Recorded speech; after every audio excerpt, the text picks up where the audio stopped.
Hey Trans family, it's me, Imara Jones, with our weekly talkback, the Trans Talkback. Well, believe it or not, we're entering in political seasons. The conventions for both parties, the Democrats and the Republicans, is next month. Can you believe it?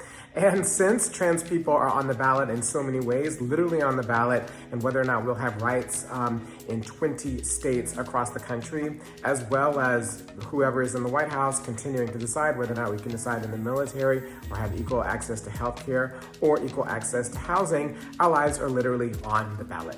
And that's why so many trans people have decided that this year is the time to run for office, that since people are legislating for us, then we should be involved in legislating for ourselves. And that's why this week we are going to be talking about that, why trans people should run for office on our monthly program Lives at Stake, which is a partnership with WNYC here in New York. It'll be this Thursday at 7 p.m. We have amazing guests from Amy Allison, who is president of She the People, to Philippe Cunningham, who is a council member in Minneapolis. Y'all sent me a lot of DMs about him, so we'll be talking to him, as well as Alyssa Crispo, who is running for the New York City Council, and if elected, she will be the first ever trans person elected to office in New York City in the 600-year history of that city. And also Caitlin Burns, who is a trans journalist at Vox, who writes about all these issues to take us through. So make sure that you tune in. Now, on our social media, we've actually had a pretty positive week of news.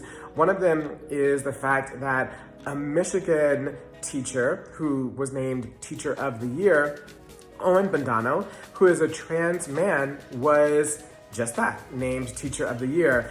He is beloved and he is accepted and embraced by his communities, and that received a lot of conversation on our social media platforms, which is really good.